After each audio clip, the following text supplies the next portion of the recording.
Bien. Entonces, esta es la clase de estructuración en la que vamos a intentar revisar tipos de estructuras, como dice el título, y la manera que vamos a nosotros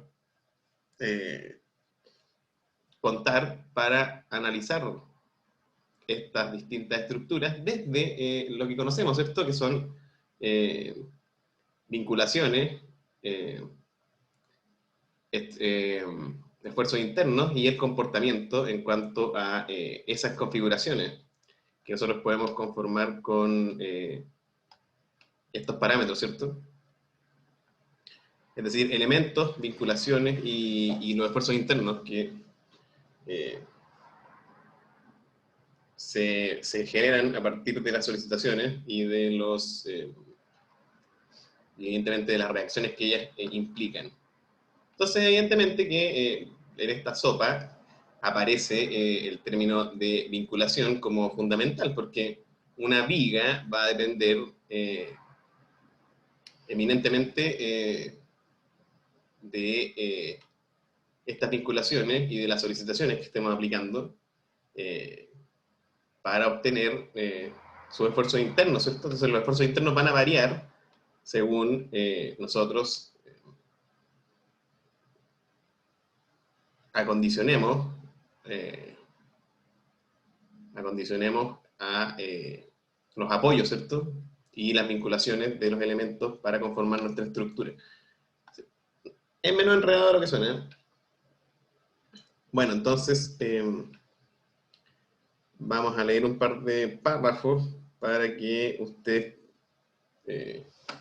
tengan un punto de partida en torno a revisar este texto, que son 10 páginas y que entrega los conocimientos fundamentales de esta, los que sumados a lo que ya hemos aprendido, ¿cierto? Sobremanera los esfuerzos internos de los elementos, vamos a poder tener una idea de lo que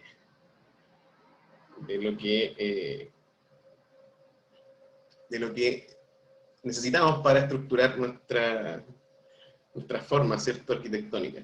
Entonces, no sé si llegó. Ahí estamos todos, ¿cierto? Sí, ya. Qué alegría. Entonces, claro, siempre vamos a estar hablando de. Ahí dice, por lo general las estructuras son complejas y están formadas por un conjunto de elementos estructurales, ¿cierto? Entonces, suma de elementos vinculados y entre ellos y a un contexto es igual a una estructura, ¿no? Entonces, evidentemente que para conocer el comportamiento de la estructura, nosotros podemos comenzar conociendo el comportamiento de los elementos. Entonces dice, normalmente nosotros hacemos un modelo y este modelo se realiza de la siguiente forma. Las barras se sustituyen por sus ejes, ¿cierto? Siempre nosotros consideramos los elementos como ejes en la modelación estructural, y yo creo que ustedes ya se han dado cuenta de eso. Cuando uno dibuja una deformación, es una línea que toma una forma, ¿cierto? Deformación, que significa cambio de forma, ¿no? B, las cargas actuantes sobre la estructura se suponen aplicadas en el eje o en la superficie media. Claro. No, nunca consideramos en el análisis los espesores, ¿cierto? Los espesores aparecen en el diseño. ¿Se dan cuenta? Esto es como recapitulando todo lo que hemos visto en los cursos 1, 2, 3. Así que puede ser muy útil. De hecho, para alguien que ni siquiera haya escuchado nunca hablar de las estructuras. Entonces, si el modelo que resulta es complejo, para calcularlo, se debe simplificar, despreciando muchas cosas, ¿cierto?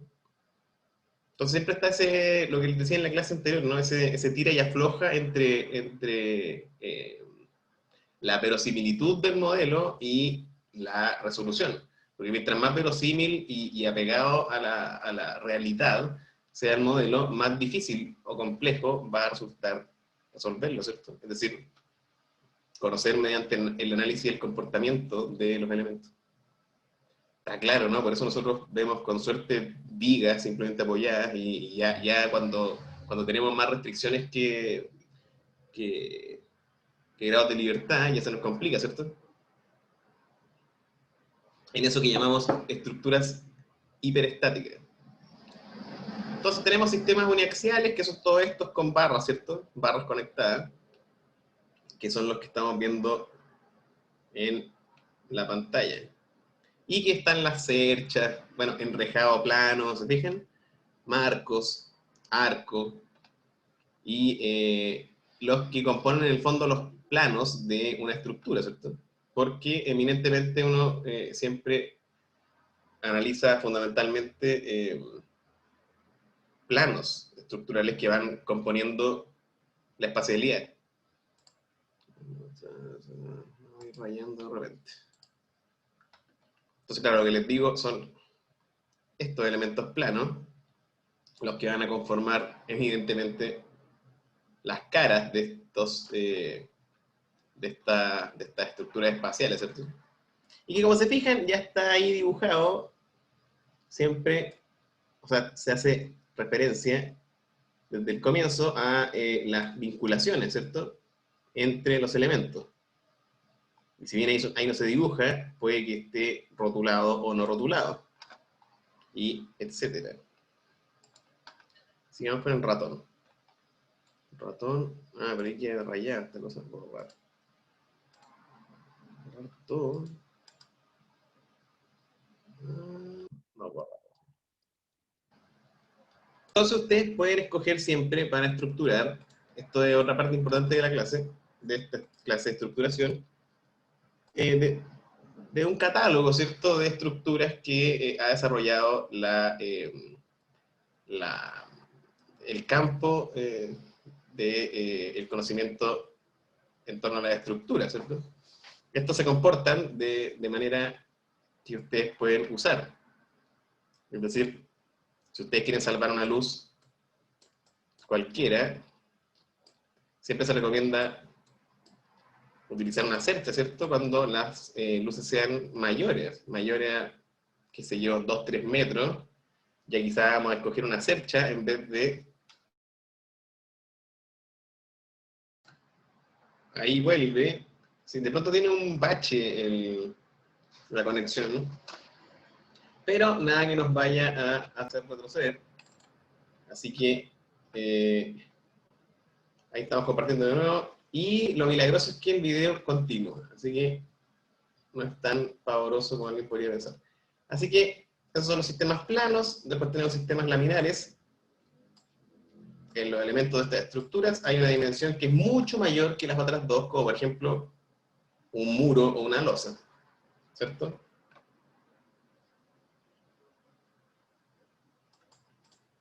Es decir, son superficies.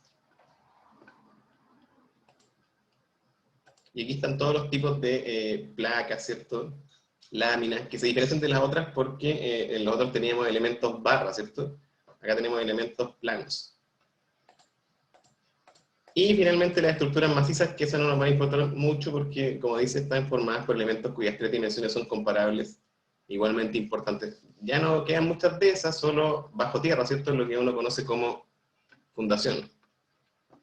Las fundaciones se podría decir que son estructuras masivas, ¿cierto?, o macizas, como dice ahí, que son bloques, ¿cierto? Ahí está la etapa del dimensionamiento, que bueno, es importante pensar que siempre nosotros vamos a analizar para luego diseñar. Es decir, estamos completando nuestro ciclo del dimensionado o diseño, ¿cierto? Luego está la parte de las vinculaciones, que es lo que les hablaba, que tenemos que conocer bien a la pata para poder llevar a cabo el proceso de estructuración. Porque de acuerdo a las condiciones que nosotros tengamos y requerimientos para una estructura es que vamos a diseñarla en torno a sus vinculaciones. Entonces resulta que producto de eso vamos a obtener cierta estabilidad para una estructura. Y siempre vamos a diferenciar estructuras isostáticas de hiperestáticas. Es decir, isostáticas son las que nosotros vamos a poder resolver, traduciendo a términos algebraicos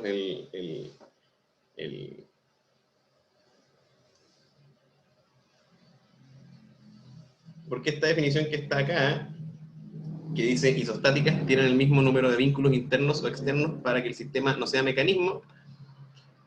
Es decir, las estructuras isostáticas son aquellas que tienen una restricción más que les permite no ser un mecanismo y de alguna forma estar fijo al suelo. Bueno, el ejemplo de la silla, porque la silla, cuando la persona se sienta, funciona como estructura propiamente tal. Antes de eso, uno puede moverla de aquí para allá, no tiene ese carácter fijo, ¿cierto? Entonces está ahí en el límite del campo de la estructura. Bueno, y las hiperestáticas son las que tienen mucho más vínculos de los que de los grados de libertad, ¿cierto? Acá están los vínculos, los tipos de vínculos que nosotros vemos en estructuras, que son la biela que restringe un grado de libertad, ¿cierto? Es decir, la cosa, los dos elementos no pueden girar independientemente porque esta cosa lo está conectando. Después, la rótula que restringe 2 grados de libertad, que son los dos desplazamientos. Recuerden que un cuerpo en el plano tiene 3 grados de libertad, que son el giro y 2 desplazamientos, un vertical y un horizontal. Y el empotramiento que restringe los 3 grados de libertad. Es decir, el empotramiento no permite los 2 desplazamientos y tampoco permite que gire. Y se representan de esa forma. Después hay un debate sobre cuántos vínculos hay que tener como mínimo para que una estructura sea estable, que es lo que nos interesa, ¿cierto? Y como les digo, claro, siempre está la mínima estructura que en sus vinculaciones externas tiene que ser por lo menos con un apoyo fijo y un apoyo deslizante. Cualquier cosa que ustedes construyan acá va a ser estable porque va a ser una estructura isostática, ¿cierto? Isostática.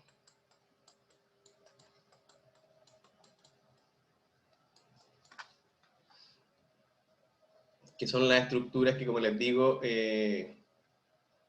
tienen la vinculación mínima para poder ser estables y que invitan a que uno analice, ¿cierto? Ok. Esa es la primera parte.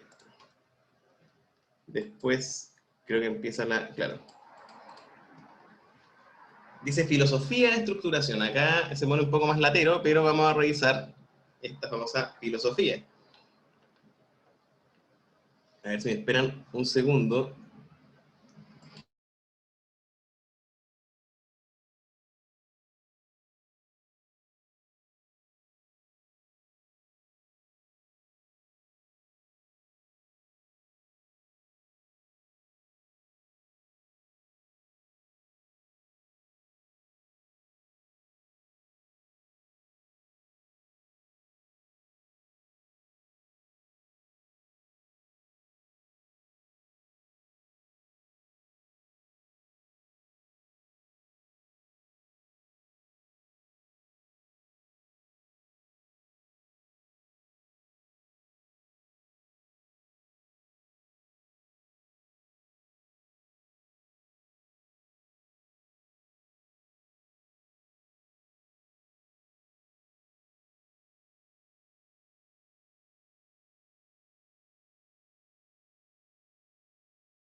Entonces lo que pasa es que vamos a tener esta filosofía.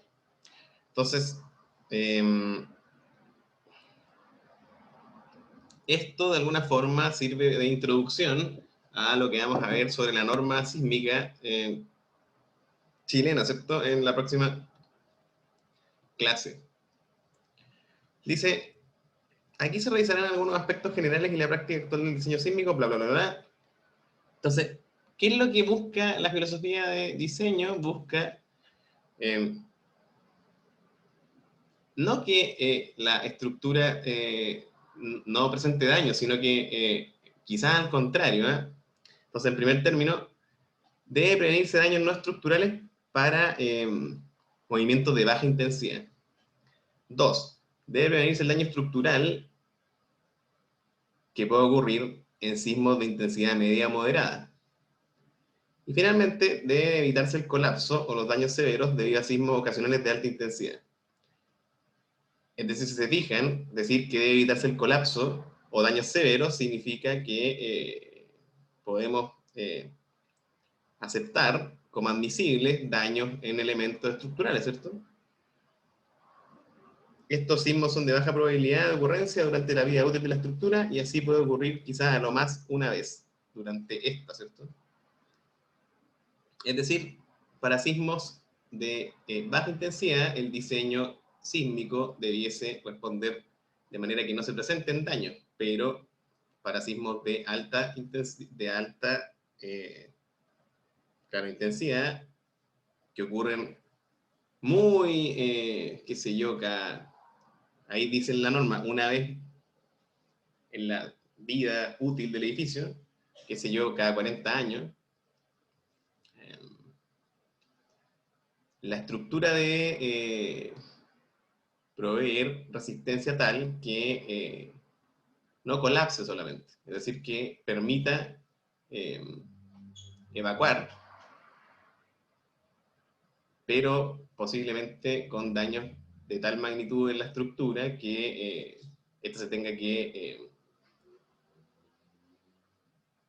demoler o reparar de manera grave, ¿cierto? Pero sin que perjudique o ocasione pérdidas humanas. Ese es el sentido de la norma.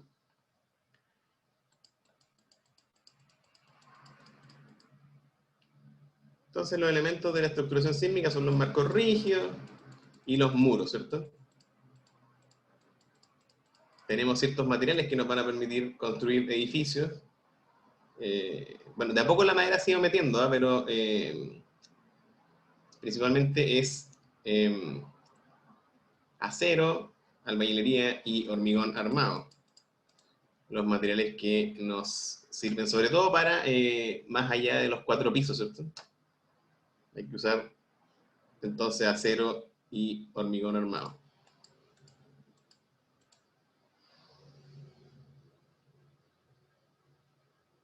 Respecto a los elementos, dice un par de recomendaciones bastante útiles, que es conviene reducir el efecto de torsión en planta, tratando de disponer simétricamente los elementos de arrastramiento vertical, es decir, los muros en planta tendrán que estar dispuestos de manera preferiblemente simétrica. ¿Por qué? Porque así el edificio no se tuerce en la altura, es decir, la planta de los pisos superiores no gira respecto a la de los pisos inferiores. Eso es lo que tratamos de prevenir con la simetría. Después, B, conviene llevar las cargas en la forma más directa hacia el suelo. Claro, así nos generamos momentos en elementos horizontales, ¿cierto?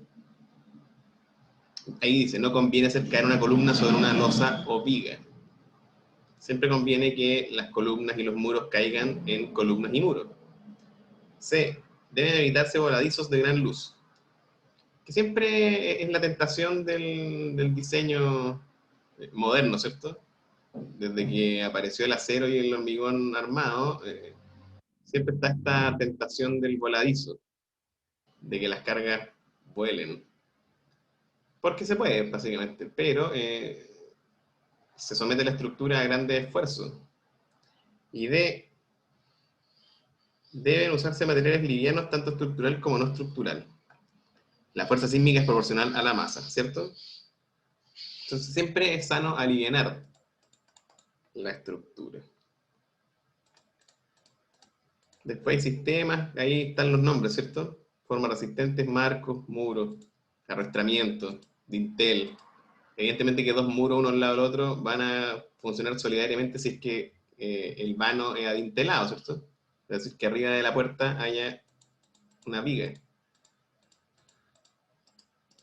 Dice tipologías constructivas en torno a los materiales, ¿cierto? Acero, hormigón armado, adobe, madera, madera laminada. Bueno, el sismo del 2010 prácticamente echó abajo todo lo que queda de adobe en muchas zonas del Valle Central. Madera laminada se está usando bastante y hormigón pre y post-tensado. Y acá hay unos esquemas sobre eh, distintos tipos de marcos rígidos, ¿cierto? Están empotrados, los vanos. Hay recomendaciones sobre vanos, ¿eh? Que la norma recomienda. No, hay una definición nomás de grande y pequeño. Después, los muros rígidos, ¿cierto? Está el hormigón armado, la albañilería reforzada, que es la de marco y paño de ladrillo. Marcos arriostrados, ¿cierto? Con diagonales. Todos ellos pueden tomar el corte. Acá están los muros con dinteles, ¿cierto? Es bastante sencillo, es para que ustedes tengan en mente, ¿cierto? Siempre la manera en que pueden estructurar los planos de su edificio, las elevaciones, digamos. Ahí está la albañilería armada, que es distinta, porque esta trae, a ver si hacemos un dibujito, esta trae la enferradura al interior de los módulos, ¿cierto? De los ladrillos, digamos. Algo pasó, alguien llegó, ¿qué pasó? Ah, sí. Admitir. Ya. Sí, como les decía, la albañilería armada se diferencia de la albañilería confinada o reforzada en que no tiene este sistema de pilares y vigas, sino que la enfierradura va en el interior de los ladrillos. Este ladrillo, eh, creo que es princesa, ¿no? Ay, qué lindo dibujar con las rayas, o sea, con las líneas. Claro, un ladrillo que trae esta alveolar, ¿cierto? Puede ser de cerámica o de hormigón, entonces el fierro, la enfierradura va por dentro, ¿se fijan? Y luego va el mortero. Entonces esto le da resistencia y hace que sea solidario el comportamiento de estos bloques. Después tenemos subsistemas, dice ahí, que son elementos estructurales básicamente. Ahí están las vigas de alma llena, ¿cierto? Esto es, yo le pondría como título tal vez, ¿cómo salvar una luz? Podemos hacerlo con vigas. Aquí hay un perfil dibujado, ¿cierto? Perfil perfil doble T, ¿cierto? Sería una viga, qué sé yo, IP o lo que encuentran en el mercado, IPE, etcétera, pero son doble T, ¿cierto? Y tenemos las enrejadas, que son nuestras queridas cerchas, muchas veces llamadas. Vigas de reticulado. ¿Este spotlight para qué sirve? Ah, ya. Estereométricas, ¿cierto? Que son reticulados espaciales, membranas, y etcétera. Entonces ustedes pueden consultar este documento para comenzar a estructurar su proyecto de taller. Dejar de compartir. Ahora vamos a compartir la pizarra porque vamos a revisar todo este tema de qué posibilidades tenemos de ahora en cuanto al modelo. de vincular nuestros elementos. Entonces, compartir pizarra. Compartir. Entonces acá tenemos nuestra pizarrita y vamos a hacer una disquisición sobre... Vimos entonces que tenemos nuestro ejemplo, vamos a ponerle título estructuración.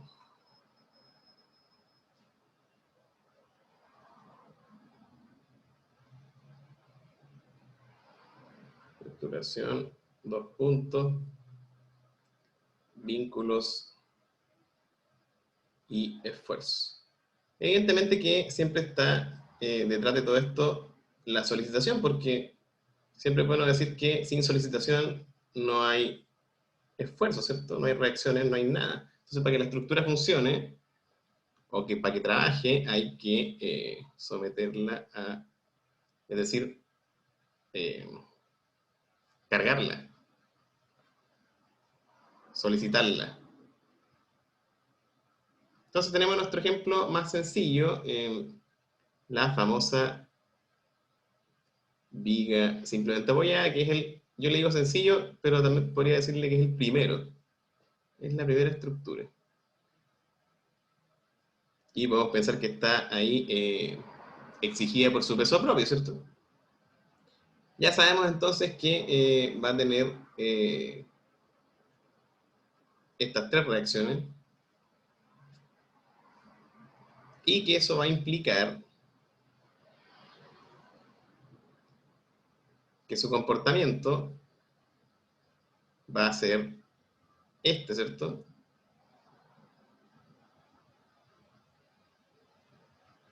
En cuanto al momento, es decir, la cosa, vamos a dibujarla deformada.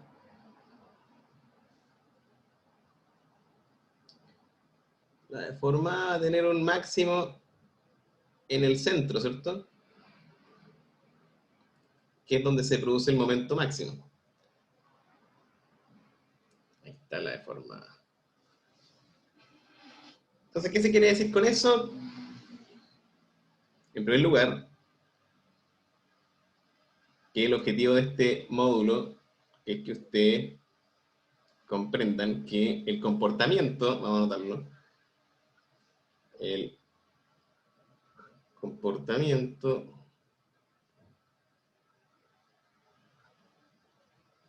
depende, bueno, el comportamiento estructural, ¿cierto? Se entiende, estamos en el curso de estructura. El comportamiento estructural depende de la solicitación,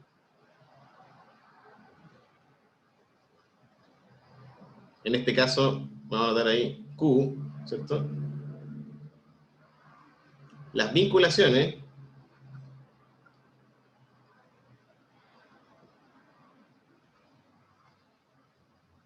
en este caso, viga simplemente apoyada, ¿cierto?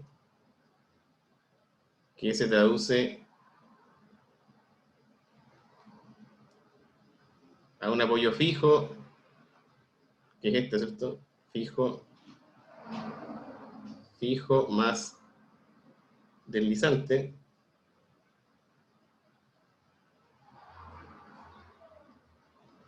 Entonces ustedes siempre fíjense en esas dos, para comenzar, estos dos parámetros, ¿cierto? Y estos dos parámetros van a resultar en el comportamiento, que es lo que está dado por los esfuerzos internos, ¿cierto? Por eso la importancia de manejar estos tres términos y entender que de las solicitaciones y de las vinculaciones va a depender el comportamiento que está o que podemos llegar a conocer mediante los esfuerzos internos de nuestros elementos, y que son axial, corte y momento. Sí, alcancé a dibujar ahí el corte, ¿cierto? ¿Se fijan? ¿Qué quería decir respecto al corte? Que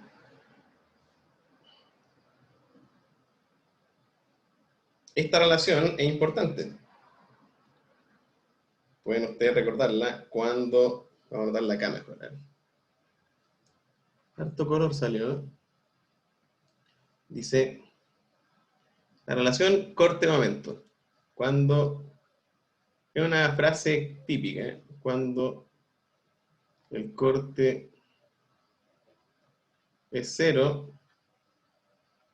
¿Qué pasa cuando el corte es cero? Fíjense ahí. Acá se nota gráficamente, ¿no? Cuando el corte es cero, el momento es máximo.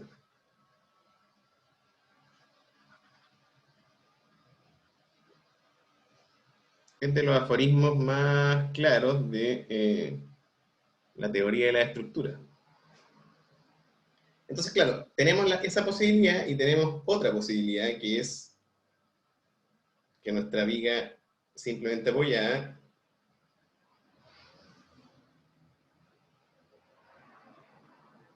esté cargada puntualmente al centro. Y ustedes dirán, vaya, pero ¿qué cambia? Cambia casi todo. La deformación va a ser otra. Bueno, las reacciones van a ser tres también, porque esas dependen de las vinculaciones, ¿cierto? Entonces, si acá ustedes anotan vinculaciones, pueden notar que implican reacciones.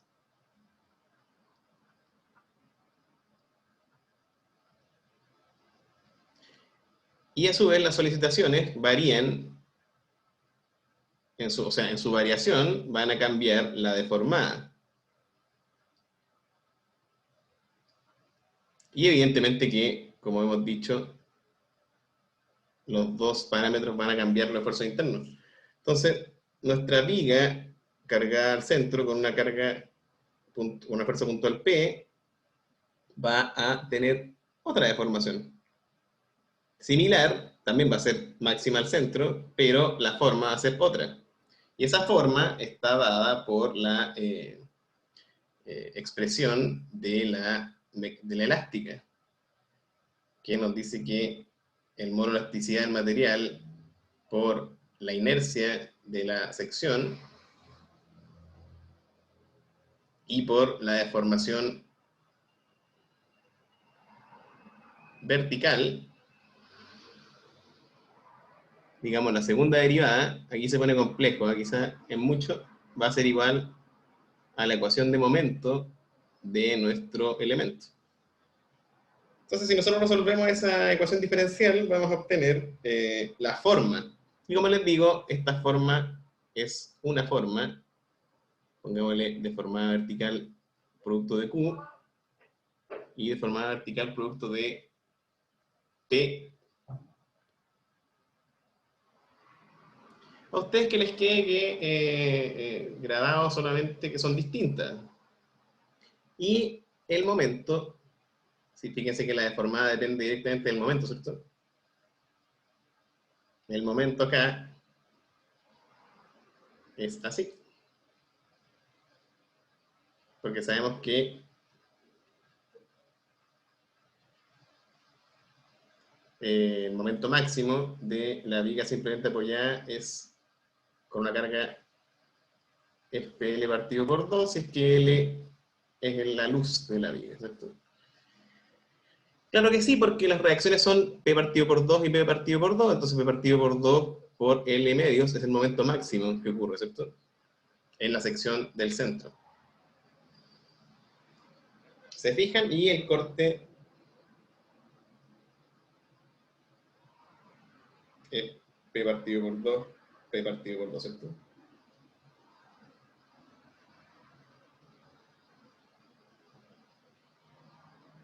Entonces, ¿qué estoy buscando con mostrarle esto? Que con casos aplicados, que son estas vigas cargadas distintas, se comprueba que el comportamiento estructural depende de las solicitaciones y de las vinculaciones. Es sencillo, ¿no?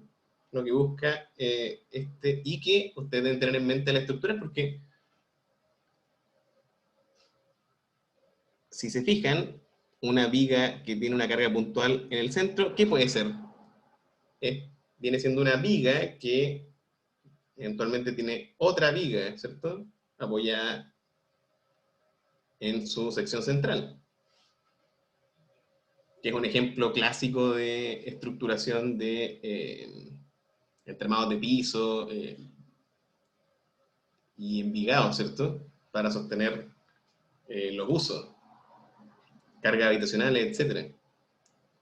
Vamos más allá. Ahora veamos qué pasa si nuestra viga simplemente apoyada ya no es solamente una viga simplemente apoyada, sino que es una viga, por ejemplo, empotrada.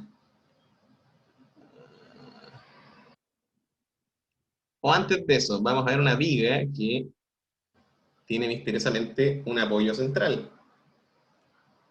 Vamos a volver a la vía azul.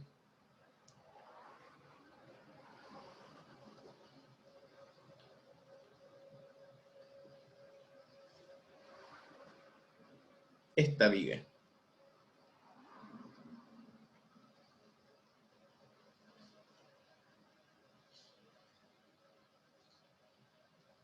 Y le entregamos una carga distribuida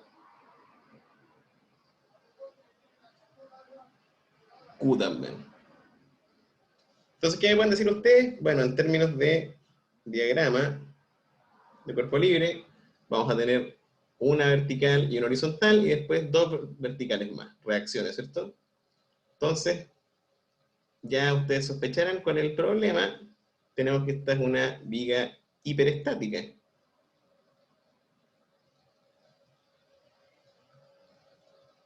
¿Por qué? Porque tiene 4 reacciones y nosotros tenemos solamente 3 ecuaciones para resolverla. ¿Se fijan? Entonces, ya no podemos resolverla con estática simplemente. Hay que recurrir a ecuaciones de deformación. Pero bueno, antes de eso, simplemente quería contarles que el momento acá es distinto, es así.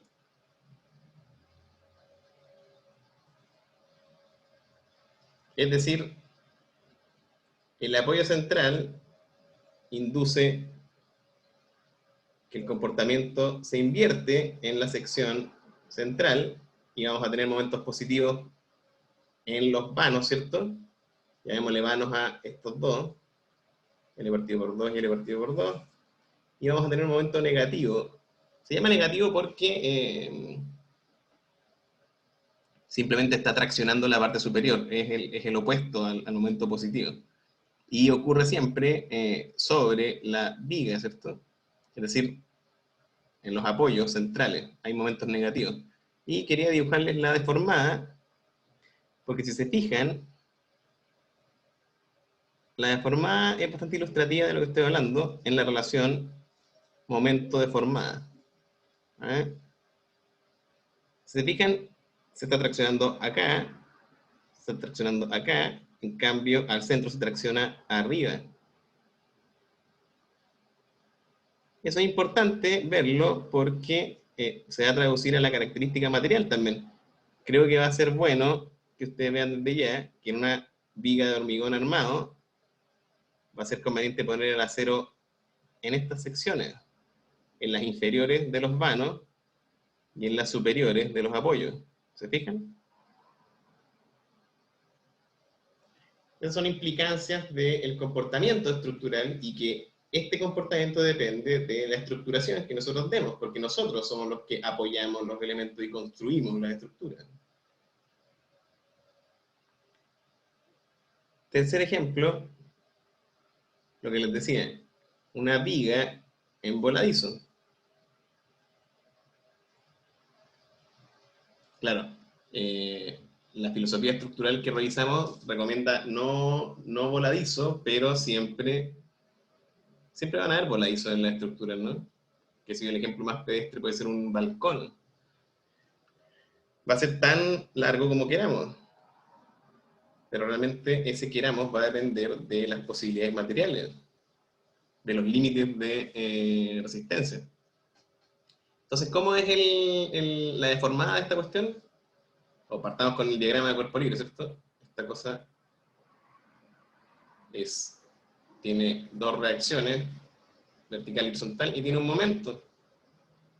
¿cierto?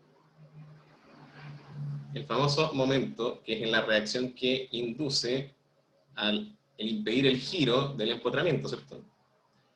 Viga empotrada en voladizo. ¿Y qué pasa acá? Pasa que, evidentemente, el momento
entonces, como les decía,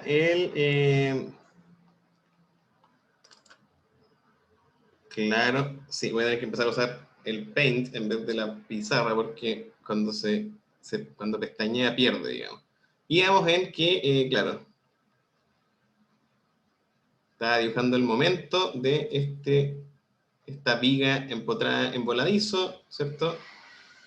Evidentemente que la deformada de esta cosa, a ver, estamos dibujando las reacciones, acá está la solicitación P, no confundir, acá están las reacciones.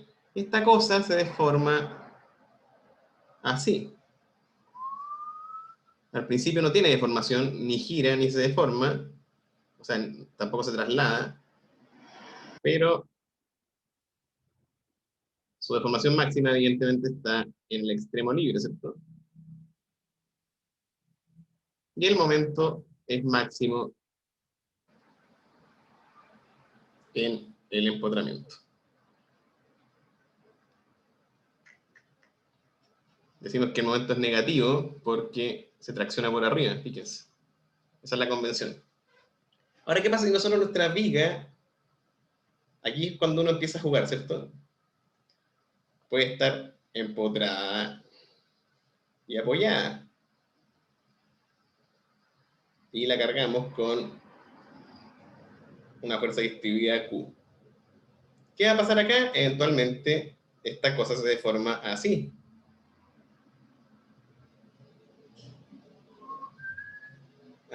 Después tiene que volver. Entonces se tracciona acá y acá. ¿Se fijan? Y hay un ángulo ahí.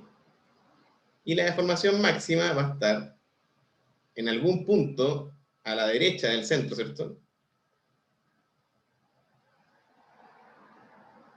¿Se fijan? Y el momento va a ser negativo al principio, pero luego va a ser positivo, con un máximo, evidentemente, cerca del punto de la mayor deformada. Ahí está nuestro diagrama de momento, que va a ser negativo y positivo en el vano. Y este punto es notable, ¿eh? Vamos a tener que ir a encontrarlo cuando, quizá en la prueba. Este es el momento, ¿cierto? Y después ya podemos hacer cualquier cosa. Por ejemplo, aquí ya tenemos de todo, ¿no? Tenemos voladizo, tenemos apoyo central. Entonces esta cosa eventualmente se podría deformar.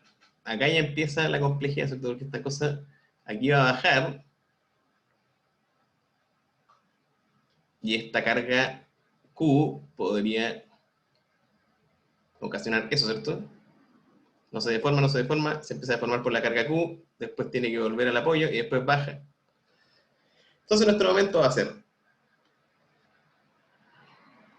negativo, después positivo, después negativo de nuevo, y después es como si, ¿se fijan? Es bueno conocer los ejemplos básicos para después ir solucionando los más complejos. Si se fijan, vamos a rayar con verde, desde el apoyo central a la derecha, vamos a tener una situación similar a la de la viga empotrada en voladizo, ¿cierto? Que es lo que estamos viendo que ocurre acá, en cuanto a esfuerzo, ¿cierto? Entonces, los casos complejos son composiciones de los casos sencillos. Así, por ejemplo, ya para ir cerrando, para conocer el comportamiento de una viga hiperestática, ¿cierto? Si se fijan, acá tenemos, en cuanto a reacciones, la vertical del empotramiento, la horizontal del empotramiento, el giro, que se traduce en un momento, es decir, hablo de la restricción al giro que impone el empotramiento, y además tenemos la vertical del deslizante en el extremo, pongámosle B. Y imagínense que esto está sometido a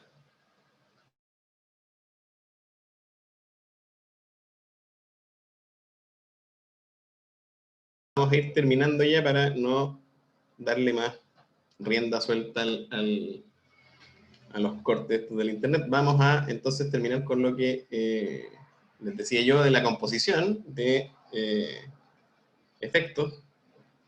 De nuevo compartir la pizarra. Entonces, claro, yo estaba diciendo que podemos ver el comportamiento de esta viga en torno a una composición, ¿cierto?, de estructura isostática. Yo puedo decir que esta viga es lo mismo que decir que vamos a tener esta situación sumada a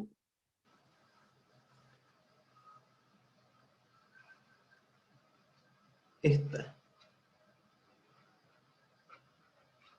Y ustedes van a decir, ¿pero cómo? ¿Qué está hablando este gallo?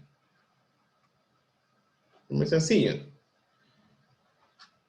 Simplemente digo que este efecto de la reacción B sub I lo vamos a considerar sabiamente como una fuerza externa. Entonces, eventualmente esta fuerza externa va a ocasionar eso, ¿cierto? Y vamos a tener una deformación que vamos a llamar B sub I. Deformación que no existe en el caso real, ¿cierto? Porque acá no se deforma. Y vamos a tener que este caso nos va a producir esta deformación sub P en el extremo.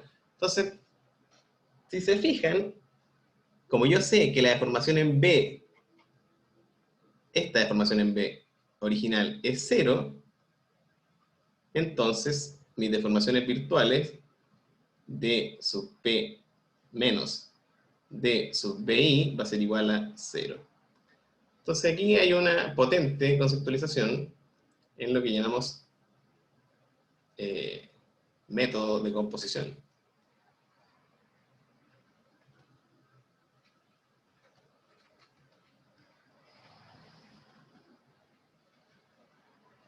Vamos a ver un ejercicio en la clase de ejercicios. No sé si hay alguna pregunta. Les debo el capítulo del libro que creo que no se lo subí a la plataforma y con eso les voy a también entregar este video. No sé si hay alguna pregunta. No, profe, se entendió. Sí, quédense más con los efectos y Y los fundamentos de lo que estamos viendo, que si yo cuando les digo componer, es que les estoy diciendo que el comportamiento de vigas sencillas, que todavía son isostáticas, se pueden sumar y podemos llegar a entender el comportamiento de una viga hiperestática. Más con esas concepciones que todavía el tema de los cálculos, que lo vamos a ver en la clase de ejercicio. Por eso les digo, vean el libro y nos vemos el martes. Buena semana. Dejar de compartir.